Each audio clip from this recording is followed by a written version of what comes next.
už tu dlho čakáš? Pozrime sa na to, čo tu robí náš brat. Namiesto toho, aby bol s rodinou. Pozri, čo tu robí? Povedz, Medalion. Tvoj brat je mŕtvý a ty sa tu zahadzuješ s bielou ženou. A čo tu robíte vy? No, my sme ťa sledovali, aby sme zistili, čo je pre teba dôležitejšie, ako bdieť pri mŕtvom bratovi.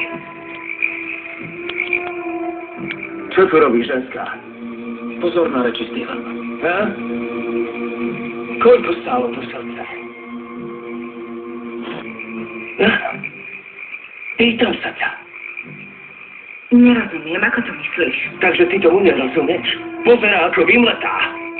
Pýtam sa vás, koľko stálo Dwyerovo srdce?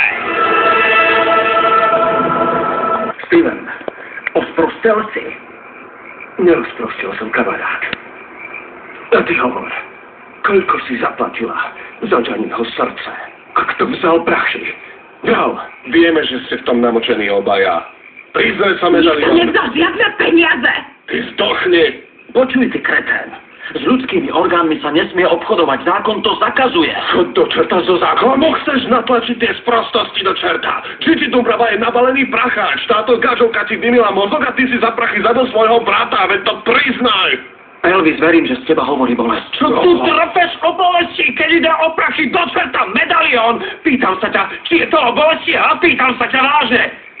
Si presvedčený, že Gianni nemohol žiť?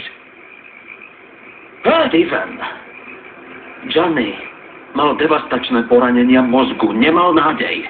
Aha, a Dumbrava mal? Ako to, že mal? Nebol ani živý, ani mŕtvý. Našiel si mu srdce a stal sa zázrak. Povedz, ženská, povedz, čo si urobila? Čím si ho presvedčila? Čím ťa presvedčila, aby si jej dal srdce? No tak hovor, vysyp to. Ako si to urobil? Nechaj ju na pokoji. Čo je to pravda? Hej, prisahám na svojich rodičov, že som nevzal ani halier za život svojho brata. Ako ti mohlo napadnúť, že by som predal srdce svojho vlastného brata? Bol z mojej krvi, mal som ho rád, ako mám rád svoju matku. Smysli mi z očí, ty smrad!